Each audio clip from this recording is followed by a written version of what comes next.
There are many big game series I have yet to have a chance to play. While a lot of them are big mainstream titles, there is one very fairly niche series that I always see, and it's an anomaly. It's got a very niche audience and it's not from a particularly large company. The publisher is Marvelous, who I want to thank for sending me this game to review, yet it's constantly getting new games across new genres on new platforms, and that is the Senran Kagura series. From a weird massage simulator to a Splatoon-esque shooter, the series goes off from its original premise of an action hack-and-slash game, and yet seems to always find success. And now, as the game returns to its roots in a proper remake of the first title, I wanted to have a look and figure out why this series has been so successful, and if the game that started it all is really all that good.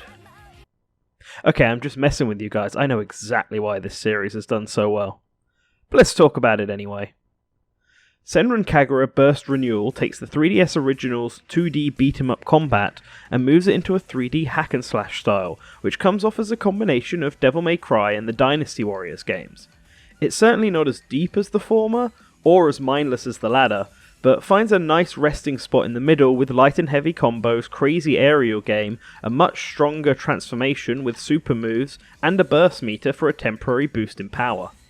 As you level up your ninjas, you can unlock some extra skills, but that's as far as the combat really goes. There are 10 unique characters, and that is where the variety comes from in gameplay. And while the story on a first run forces you to play with a particular shinobi, on a second playthrough you are free to stick with your preferred character. It is fine, but not the most engaging gameplay I have ever played, and I find in long sessions it can get a bit too repetitive. As for the story, there are two campaigns, Team Hero and Team Dark.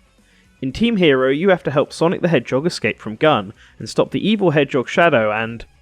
Wait, hold on a minute.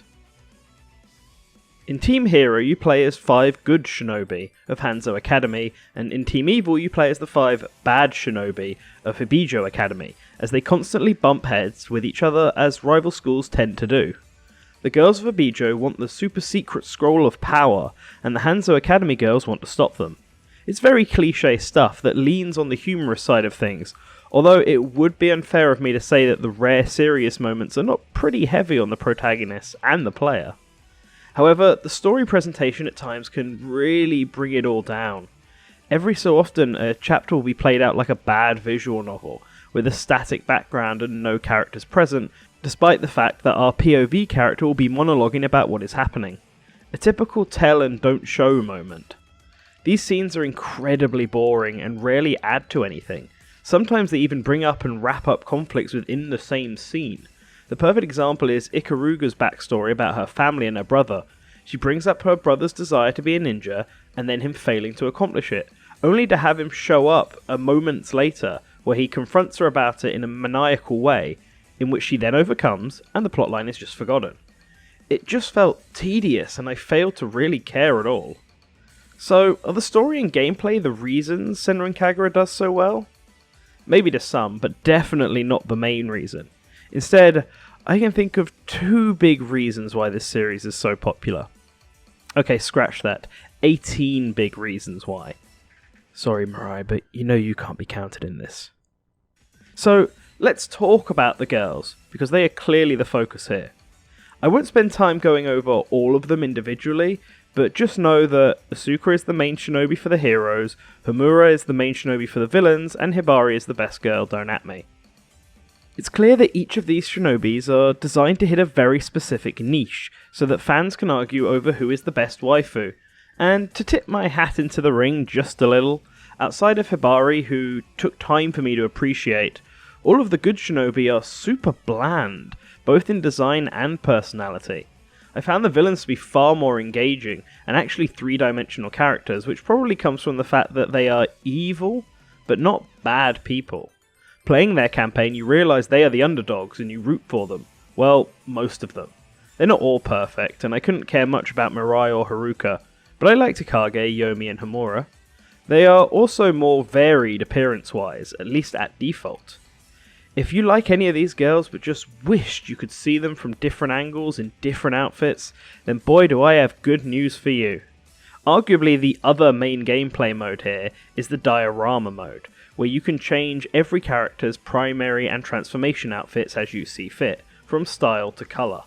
This also includes their hair, skin tone, accessories and underwear, so you can have the anime waifu of your dreams.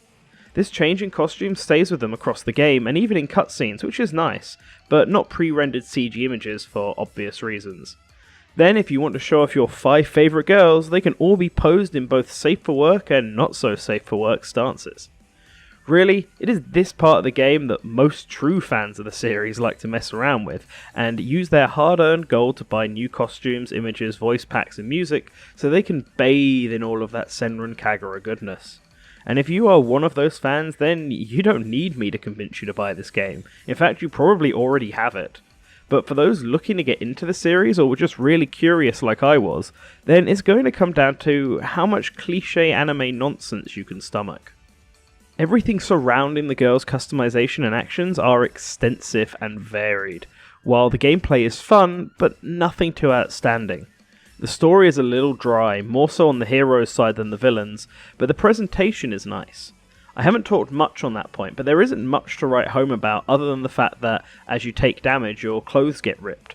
But the same can be said for your opponents, and performing a super finisher will completely strip them naked. And I think we all know why this was added. Overall, I'm glad I got to experience Senran Kagura Burst Renewal, and if you're ever interested in getting to the series, then this is a great one to start with. It's simple, it can be fun, it is fairly lengthy, and there is a lot of aesthetic customization. Just don't expect anything too earth-shattering, but definitely expect some cloth-shattering.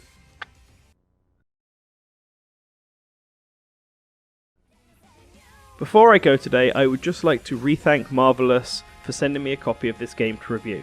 It was definitely an interesting one to play, and I hope it does them well. As for everyone else who watched this video, let me know your thoughts on the game in the comments below and if you plan to pick it up. Hit that like and subscribe, and I want to give a special shout out to our super patron, the Duke of Dorks, link to his channel below, as well as all of our other patrons who are appearing on the screen here. With that, everyone have a wonderful day, and always remember to return to the source.